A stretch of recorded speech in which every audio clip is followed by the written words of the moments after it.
Hello दोस्तों, आप सभी का हमारे चैनल सक्सेस विद वीएससी में बहुत बहुत स्वागत है। आज है 27 दिसंबर 2022। तो आज की क्या है इम्पोर्टेंट करंट अफेयर, चलिए अब विस्तार से पढ़ेंगे। इससे पहले जितने भी लोग लाइव जुड़े हुए हैं, एक एक बार दोस्तों के साथ शेयर कर दें और लाइक बटन पर प्रेस कर दें। शुरू करेंगे आज की पहली और इम्पोर्टेंट न्यूज़ के साथ। तो आज की पहली इम्पोर्टेंट न्यूज़ है साहित्य अकेडमी पुरस्कार 2022 से। साहित्य अकेडमी 2022 पुरस्कारों की घोषणा कर दी गई है। और साहित्य अकेडमी 2022 पुरस्कार में किनको इनको पुरस्कार दिया गया है, चलिए विस्तार से पढ़ेंगे। तो साहित्य अकेडमी ने 24 भारतीय भाषाओं यानी अंग्रेजी सहित साहित्य अकेडमी पुरस्कार 2022 के विजेताओं की घोषणा करी है। उपन्यासकार अनुराधा राय, तमिल लेखक एम राजेंद्रन उन 23 साहित्यकारों में शामिल हैं जिन्हें 2022 के लिए साहित्य अकेडमी पुरस्कार से सम्मानित किया गया है। विजेताओं में कविता की 7 पुस्तकें हैं, 6 उपन्यास हैं, 2 लघु कथाएं हैं, 3 ड्रामा नाटक हैं, 2 साहित्यिक आलोचना है और एक आत्मकथात्मक निबंध शामिल है। उम्मीद करता हूं ये न्यूज़ आपको अच्छे से क्लियर हो गई होगी। अच्छा, कुछ और इम्पोर्टेंट पॉइंट अगर साहित्य अकेडमी पुरस्कारों से जाने तो साहित्य अकेडमी पुरस्कार संघ सरकार द्वारा प्रत्येक वर्ष के सर्वश्रेष्ठ साहित्य के लिए दिया जाता है। इसकी स्थापना 1954 में करी गई थी। तमिलनाडु के लेखक एम राजेंद्रन को उनके उपन्यास काला पानी के लिए सम्मानित किया गया है। इसके अलावा कुछ और भी विजेता है, जैसे मनोज कुमार गोस्वामी को भूल सत्य के असमिया लेखन के लिए सम्मानित किया गया है। अनुराधा राय को all the lives we never lived अंग्रेजी साहित्य के लिए सम्मानित किया गया है, जबकि बद्री नारायण को तुमदी के शब्द हिंदी के लिए सम्मानित किया गया है। उम्मीद करता हूं आज की पहली न्यूज़ आपने अच्छे से कवर कर ली होगी। अच्छा, क्या आपने पुरस्कारों से संबंधित क्वेश्चंस जाने हैं जो पिछले एग्जाम में आए हुए हैं? नहीं जाने हैं अगर, तो कल की क्लास जरूर देख लीजिए। कल शाम को 5:30 पर जो मैंने क्लास करी थी वो पुरस्कारों से रिलेटेड थी। वहां पर मैंने ढेर सारे क्वेश्चन डिस्कस करे थे, कुल 40 क्वेश्चन डिस्कस करे थे जो पिछले एग्जाम में आ चुके हैं। तो जाकर के उस क्लास को जरूर देखिए। और वीडियो के डिस्क्रिप्शन में जो प्लेलिस्ट दी हुई है सक्सेस सीरीज की, वहां पर अभी तक मैंने 45 क्लास डिस्कस करी हैं। तो जाकर के एक एक क्लास को देखिए, क्योंकि वो आपके लिए बहुत ही ज़्यादा बेनिफिट है। ठीक है, उम्मीद करता हूं पहली न्यूज़ अच्छे से क्लियर हो गई होगी। बढ़ते हैं अगली न्यूज़ की तरफ। अगली न्यूज़ है नॉर्थ ईस्ट फेस्टिवल का 10वां संस्करण नई दिल्ली में शुरू हो गया है। तो नई दिल्ली के जवाहरलाल नेहरू स्टेडियम में नॉर्थ ईस्ट फेस्टिवल का 10वां संस्करण शुरू हुआ है।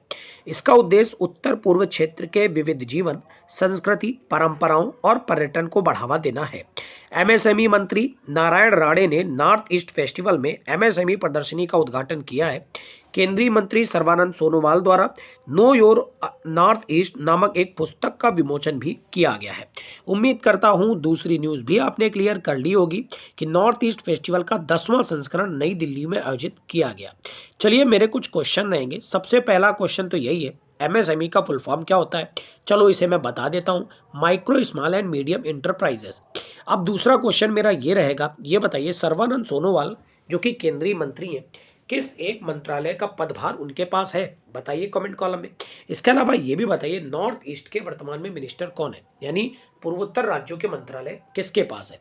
इसके अलावा आपको पता होगा मंत्रियों से क्वेश्चन आया है, तो क्या आपको पता है शहरी आवास विकास मंत्रालय किसके पास है? तो ये नितिन जयराम गडकरी के पास है।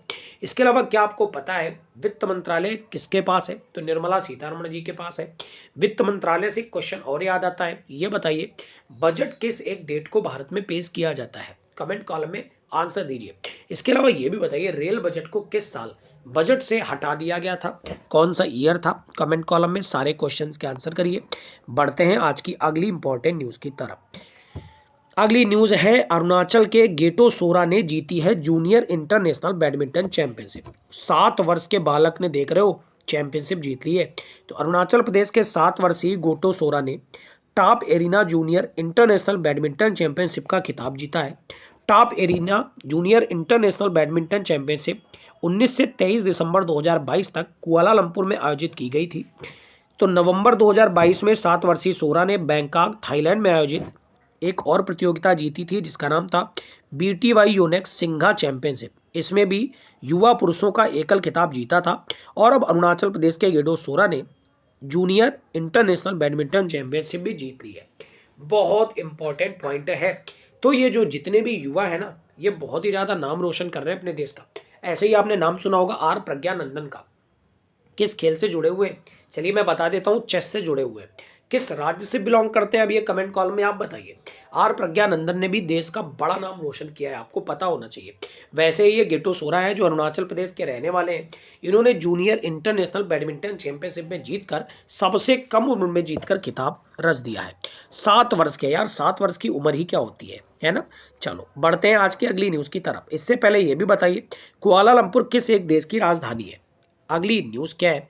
अगली न्यूज है, फोर्ब्स की सूची में पीवी सिंधु शीर्ष 25 सबसे अधिक कमाई वाली महिला एथलीटों में शामिल हो गई हैं।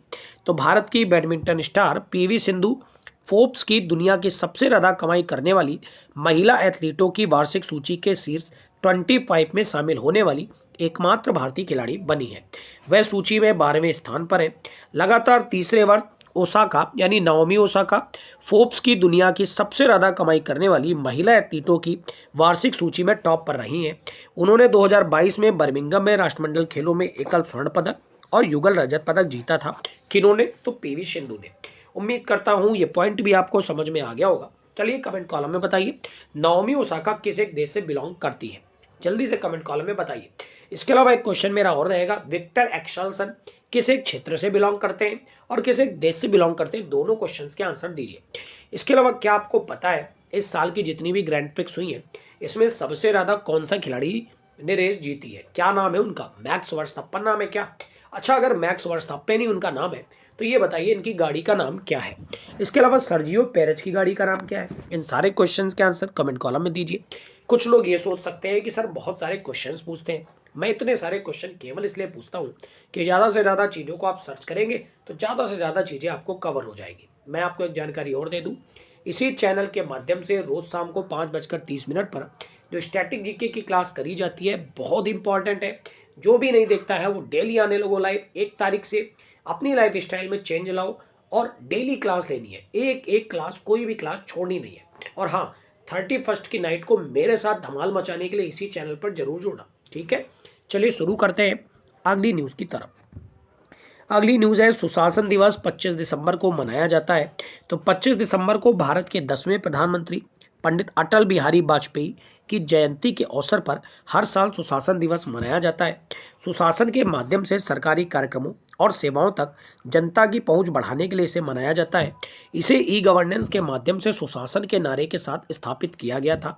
इसकी शुरुआत 2014 में हमारे honourable prime minister Narendra Modi ji द्वारा करी गई थी। अब यहाँ पर इंपॉर्टेंट डे से रिलेटेड न्यूज़ है, तो ये बताइए 25 जनवरी को कौन सा एक डे मनाया जाता है? इसके अलावा क्या आप जानते हैं पराक्रम दिवस कब मनाता है? तो चलिए मैं ही बता देता हूँ। पराक्रम दिवस मनाते हैं 23 जनवरी को और पहली बार भी मनाया गया था सुभाष चंद्र बोस की जयंती को मनाने के लिए। इसके अलावा कमेंट कॉलम में बताइए, विश्व पर्यावरण दिवस कब मनाते हैं? ये भी बड़ा कॉमन क्वेश्चन है, मैं ही बताता हूँ। ये 5 जून को मनाते हैं। मानवाधिकार दिवस कब मनाते हैं? ये बताइए, क्योंकि ये तो अभी हाल फिलहाल में मनाकर लौटे हैं। कमेंट कॉलम में आंसर दीजिए। बढ़ते हैं आज की अगली न्यूज़ की तरफ। अगली न्यूज़ है नेपाल देश से, यानी हमारे पड़ोसी देश नेपाल से न्यूज़ है। न्यूज़ बताने से पहले क्वेश्चन का आंसर दीजिए। ये बताइए, नेपाल भारत के कितने राज्यों के साथ सीमा बनाता है? उन राज्यों के नाम बताइए जरा, और ये भी बताइए कितने किलोमीटर लंबी ये सीमा है। न्यूज़ ये है, पुष्प कमल प्रचंड बने हैं नेपाल के नए प्रधानमंत्री। तो नेपाल की राष्ट्रपति विद्या देवी भंडारी ने पुष्प कमल दहल प्रचंड को नेपाल का नया प्रधानमंत्री नियुक्त किया है और वे तीसरी बार प्रधानमंत्री बनने जा रहे हैं। समझ सकते हैं कितने महान व्यक्ति हैं, है ना। तीसरी बार प्रधानमंत्री बनेंगे। उन्होंने अन्य दलों के समर्थन से गठबंधन सरकार बनाई है। वह प्रधानमंत्री के रूप में नेपाली कांग्रेस पार्टी के शेर बहादुर देउबा की जगह लेंगे। नेपाल की संसद को संघीय संसद कहा जाता है, आपको पता होगा। अब यहाँ संसद की बात आई तो ये बताइए, बांग्लादेश की संसद को क्या कहा जाता है? इसके अलावा जापान की संसद को क्या कहते हैं? कनाडा की संसद को क्या कहते हैं? ऑस्ट्रेलिया ब्रिटेन की संसद को क्या कहते हैं? कमेंट कॉलम में जल्दी से आंसर दीजिए। इसके अलावा फोल्केटिंग कहाँ की संसद का नाम है? कोर्टेस कहाँ की संसद का नाम है? मैंने आपसे इतने सारे क्वेश्चन पूछे हैं, सारे क्वेश्चंस के आंसर आप जरूर दिया करें कमेंट कॉलम में, क्योंकि ये क्वेश्चंस के जितने ज़्यादा आंसर देंगे ना, आपको उतनी ज़्यादा चीज़ें आपके दिमाग में बनी रहेंगी, है ना। जल्दी से आंसर दीजिए। बढ़ते हैं आज की अगली न्यूज़ की तरफ। अगली न्यूज़ है, किफ़ायती ग्रीन हाउसिंग का समर्थन करने के लिए आईएफसी ने एचडीएफसी को $400 मिलियन की मंजूरी दी है। तो विश्व बैंक समूह के सदस्य अंतर्राष्ट्रीय वित्तीय निगम यानी आईएफसी ने भारत में किफायती ग्रीन हाउसिंग के लिए एचडीएफसी यानी housing development financial corporation bank को $400 मिलियन का ऋण दिया है।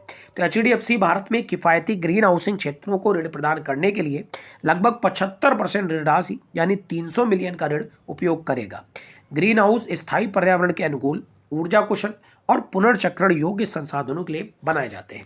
उम्मीद करता हूं ये न्यूज़ भी आपको क्लियर हो गई होगी। चलिए कमेंट कॉलम में बताइए एचडीएफसी बैंक के वर्तमान में अध्यक्ष कौन है और एचडीएफसी बैंक जो है इसकी टैगलाइन क्या है। चलिए मैं ही बताता हूं, इसकी टैगलाइन है वी अंडरस्टैंड योर वर्ल्ड। अच्छा, तो ये बताइए आईसीआईसीआई बैंक की टैगलाइन क्या है। चलिए ये भी मैं बताता हूं, इसकी टैगलाइन है हम है ना ख्याल आपका। तो आप ये बताइए आईसीआईसीआई बैंक के वर्तमान में अध्यक्ष कौन है और एचडीएफसी बैंक के वर्तमान में अध्यक्ष कौन है। इन दोनों क्वेश्चंस के आंसर कमेंट कॉलम में दीजिए। हम बढ़ेंगे आज की अगली न्यूज़ की तरफ। अगली न्यूज़ पर पढ़ने से पहले कुछ और इंपॉर्टेंट पॉइंट जान लेते हैं। इंटरनेशनल फाइनेंशियल कॉर्पोरेशन ने एचडीएफसी को अगर $400 मिलियन का ऋण दिया है तो जान लेते हैं इंटरनेशनल फाइनेंस कॉर्पोरेशन के बारे में। यह एक अंतर्राष्ट्रीय वित्तीय संस्थान है जो निवेश, सलाह और संपत्ति प्रबंधन सेवाएं प्रदान करता है। आईएफसी विश्व बैंक समूह का एक सदस्य है। इसे 2018 में 2 स्वतंत्र क्रेडिट रेटिंग एजेंसियों से उच्चतम रेटिंग भी प्राप्त हुई थी। इसका गठन 1956 में किया गया था। मुख्यालय है वाशिंगटन डीसी। उपाध्यक्ष और सीईओ है मुख्तार दीप। उम्मीद करता हूँ ये न्यूज़ अच्छे से क्लियर हो गई होगी। बढ़ते हैं आज की आखिरी न्यूज़ की तरफ और देखते हैं क्या है खास। आखिरी न्यूज़ है फीफा से। सबसे पहले तो यही बताइए फीफा क्या है। चलिए मैं ही बताता हूँ। Federation of international D football association.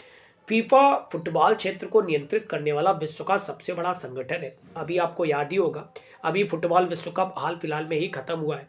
इसमें अर्जेंटीना ने फ्रांस को हराकर फीफा विश्व कप जीता है। आपको याद होगा कहाँ पर आयोजित हुआ था, तो कतर दोहा में आयोजित हुआ था। न्यूज़ ये है कि फीफा ने आधिकारिक तौर पर 2022 विश्व रैंकिंग की घोषणा कर दी है। ये बहुत ज़्यादा मायने रखती है। तो फीफा ने आधिकारिक तौर पर 2022 विश्व रैंकिंग की घोषणा करी है और ब्राज़ील नंबर 1 पर कायम रहा है। हालांकि जीता नहीं है, फिर भी नंबर 1 पर रहा है। और 22वां फीफा विश्व कप जीतने वाला 2022 का चैंपियन अर्जेंटीना दूसरे स्थान पर आ गया है। 2022 फीफा ग्लोबल कप में अपनी उपलब्धियों के बाद मोरक्को फीफा विश्व रैंकिंग में 22वें से सीधा 11वें स्थान पर आ गया है। तो प्रदर्शन ऐसा करो कि ऐसे ही रैंकिंग में तुम्हारी सुधार आ जाए। देख रहे हो ना मोरक्को को कितनी लंबी छलांग लगाई है। उम्मीद करता हूँ ये न्यूज़ भी आपको क्लियर हो गई होगी।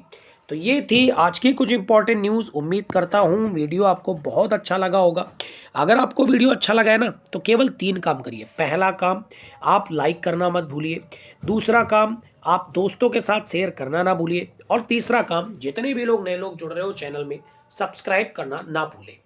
आपको बता दें इसी चैनल के माध्यम से 31 दिसंबर की नाइट को यानी साल की समाप्ति वाले दिन हम लोग बहुत ही ज़बरदस्त कंटेंट लेकर आने वाले हैं। बहुत ही ज़बरदस्त क्लास लेकर आने वाले हैं।